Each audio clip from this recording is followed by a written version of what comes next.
¿Alguna vez te has preguntado qué hacen los espías del Vaticano en otros países?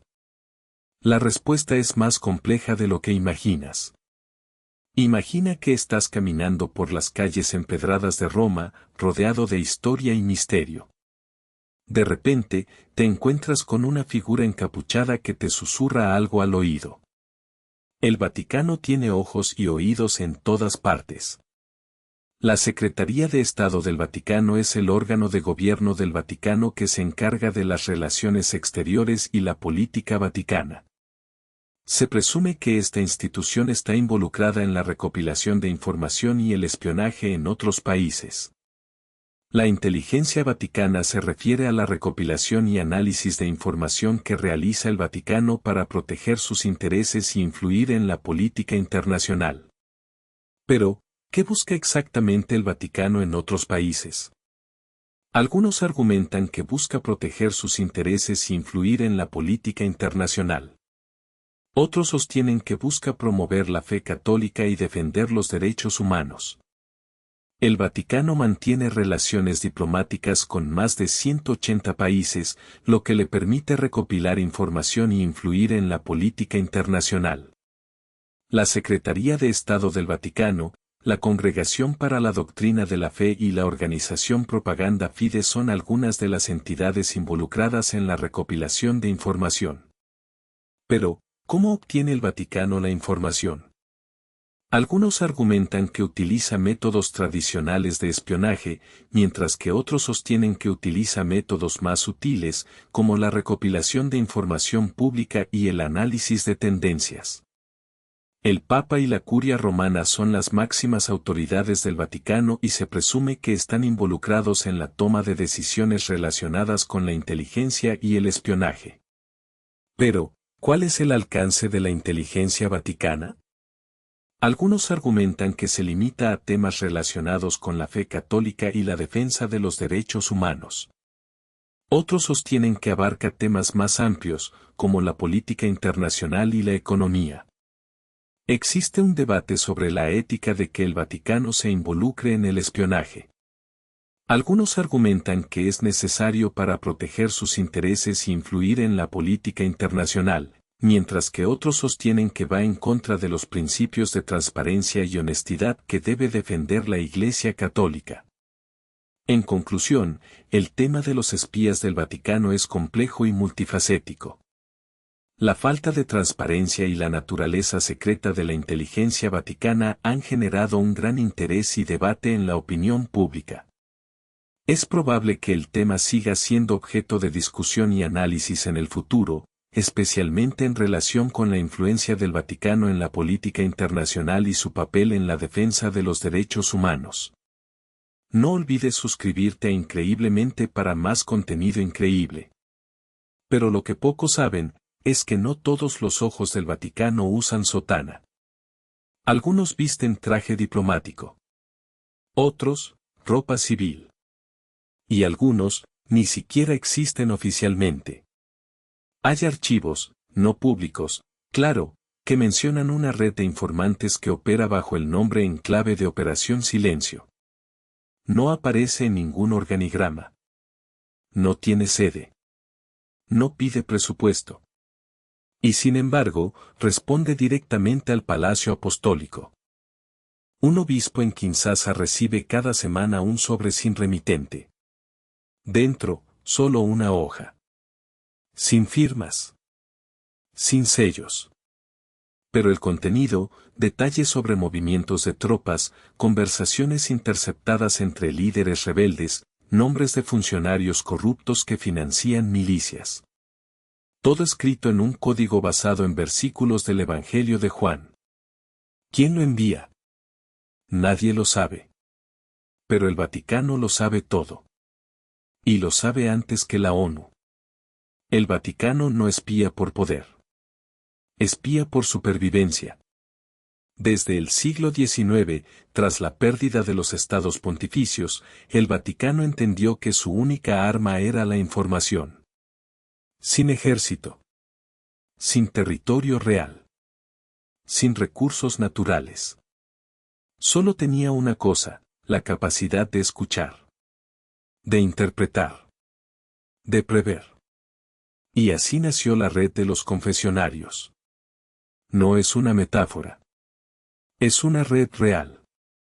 Sacerdotes en parroquias de Moscú, Buenos Aires, Bagdad, Manila, hombres que escuchan no solo pecados, sino secretos de Estado. Porque en la confesión, bajo el sello de la inviolabilidad, los poderosos hablan. Ministros, generales, presidentes. Confiesan sus miedos, sus traiciones, sus planes. Y esos sacerdotes tienen la obligación moral de no revelar lo confesado, pero también tienen la obligación de proteger al rebaño. ¿Dónde está el límite? Ahí es donde entra el cardenal Gris. No es un título oficial. Es un apodo. Un hombre sin nombre, sin rostro, que opera desde una oficina sin ventanas bajo la biblioteca apostólica. Su función, analizar los informes codificados que llegan de cientos de confesionarios alrededor del mundo. No busca herejías. Busca patrones. Amenazas. Crisis inminentes. Una guerra. Un genocidio. Un colapso financiero. Y cuando encuentra uno, activa un protocolo. Se llama Lumen Fidei. No es un ataque. Es una advertencia. Una carta anónima. Un encuentro casual en un vuelo de Air Malta. Un mensaje cifrado en una homilía transmitida por televisión. El Vaticano no declara guerras. Pero evita algunas. En 2008, semanas antes de la invasión rusa a Georgia, un arzobispo en Tiflis recibió una llamada de Roma. Solo una frase: reza por la paz. Y prepara los refugios. Nadie más lo supo. Hasta que estalló el conflicto. ¿Coincidencia? En 2013, durante las protestas en El Cairo, el nuncio apostólico recibió un informe detallado sobre un plan para asesinar al gran imán de Al-Azhar. El ataque fue evitado horas antes. El informe venía de un monje copto en Luxor, que juró no haber escrito nada. ¿Cómo se mueve esta red? No con satélites.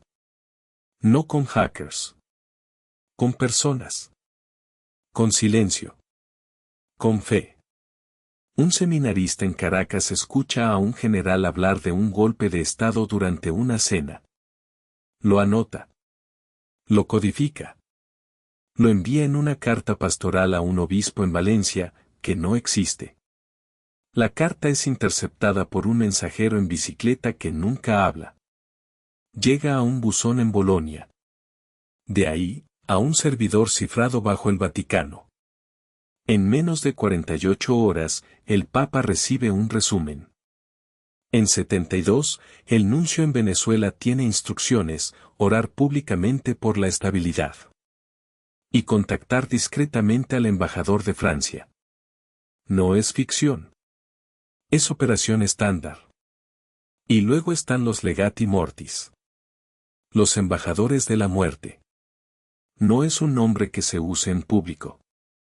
Son sacerdotes enviados no a naciones, sino a dictadores. A jefes de cartel. A terroristas. Su misión: acompañarlos en sus últimos días. Escuchar sus últimas palabras. Y, si es posible, obtener confesiones. Pero no solo espirituales. Confesiones con valor geopolítico. Nombres. Lugares. Cuentas bancarias. Alianzas ocultas. En 2016, un sacerdote italiano fue visto entrando al hospital donde agonizaba un capo de la 'Ndrangheta. Nadie sabe qué se dijeron. Pero semanas después, la policía italiana desmanteló una red de lavado en Suiza, basada en información anónima. El sacerdote nunca habló. Solo rezó un Padre Nuestro frente a la tumba. ¿Es ético? Depende de dónde pongas el límite entre la salvación del alma y la salvación del mundo. El Vaticano no ve espionaje. Ve pastoreo. No ve infiltración. Ve presencia. No ve manipulación. Ve prevención del mal. Pero hay líneas que se cruzan. En 2019, un periodista suizo publicó documentos filtrados de la Secretaría de Estado. Mostraban pagos a un agente en Bruselas que había infiltrado el Parlamento Europeo. Su misión, monitorear leyes sobre derechos reproductivos y eutanasia. El Vaticano lo negó todo. Pero el agente era un sacerdote belga que desapareció días después de la filtración. Nunca más se supo. ¿Lo silenciaron? ¿O lo protegieron? ¿Puede una institución basada en la verdad usar mentiras para protegerla? ¿Puede una iglesia que predica la paz usar métodos oscuros para evitar la guerra? ¿Puede un hombre de Dios convertirse en sombra para iluminar el camino? La respuesta no está en los documentos. Está en las sombras del Vaticano. En las salas donde no entra la luz. En las conversaciones que nunca se graban. En las decisiones que se toman con un crucifijo en una mano y un informe clasificado en la otra. Y mientras el mundo mira hacia los grandes poderes. Estados Unidos, Rusia, China, nadie ve al anciano en blanco que observa en silencio. ¿Qué escucha? ¿Qué espera? Porque el Vaticano no necesita ejércitos. Solo necesita saber. Y saber antes. Porque en el juego de inteligencia, el que más calla, es el que más escucha. Y el que más escucha, es el que más controla. Y ahora, mira a tu alrededor. ¿Quién está escuchando? ¿Quién está observando? ¿Quién, entre los que rezan a tu lado, podría estar enviando un informe a Roma? El silencio es el arma más poderosa del Vaticano. Y el silencio tiene ojos. Ojos que no parpadean. Que no duermen. Que no juzgan. Solo observan. Porque en el Vaticano, el pecado no se condena desde el púlpito, se anticipa desde las sombras. Hay un pasillo en el Palacio Apostólico que no aparece en los planos oficiales. No tiene nombre. No tiene ventanas. Solo una puerta de hierro forjado, con un relieve del ojo del Padre Eterno.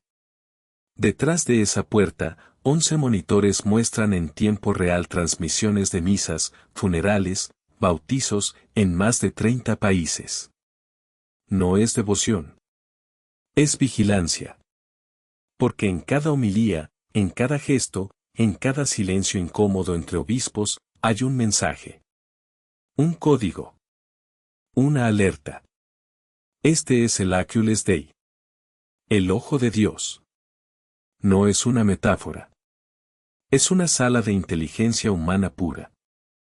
Analistas lingüistas, teólogos, psicólogos forenses, entrenados para detectar lo que otros no ven, una pausa sospechosa en una oración, un cambio de tono al mencionar al Papa, una mirada fugaz entre dos cardenales durante un funeral de Estado. Todo se registra. Todo se analiza. Todo se archiva. Porque el Vaticano no necesita interceptar correos electrónicos. Sabe que los hombres de poder revelan más en una misa que en una reunión secreta. Un presidente que se arrodilla más tiempo de lo normal, está pidiendo perdón o pidiendo protección. Un ministro que evita la comunión, por herejía, o por miedo a que su cuerpo traicione un veneno. El Vaticano lo nota. Y lo anota. Y luego está el archivo negro. No es parte del archivo secreto Vaticano. Es otro. Más pequeño. Más profundo. Más peligroso.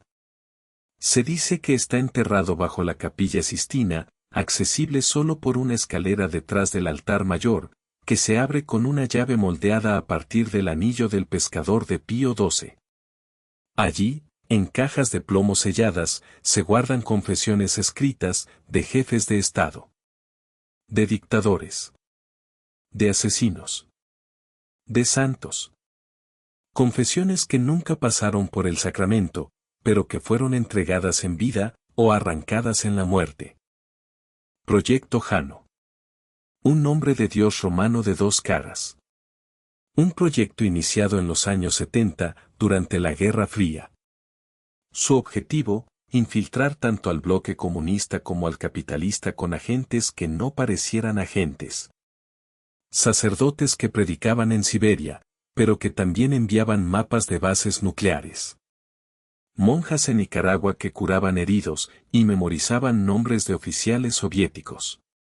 Jesuitas en Washington que asesoraban a senadores y filtraban planes de intervención en América Latina. Nunca actuar. Solo observar. Solo prevenir.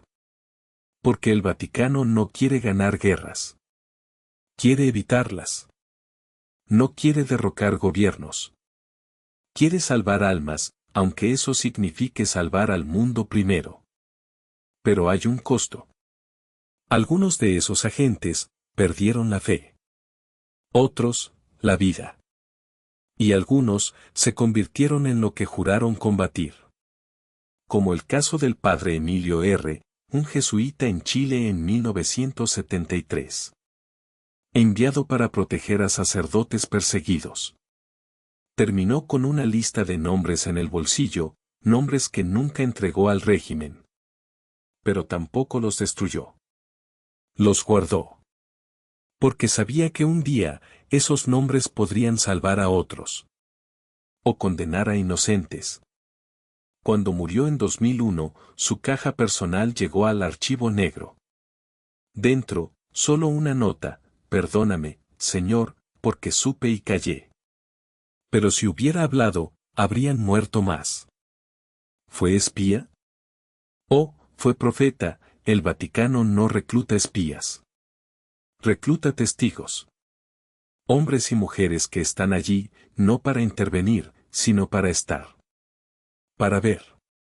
Para recordar. Para, en el momento justo, susurrar una oración que en realidad es una advertencia. Para cruzar una mirada que en realidad es una orden. Y mientras el mundo sigue buscando satélites, hackers y drones, el Vaticano sigue usando lo que siempre ha usado, la fe. Como camuflaje. Como arma. Como escudo. Porque al final, no necesitas tecnología cuando tienes eternidad.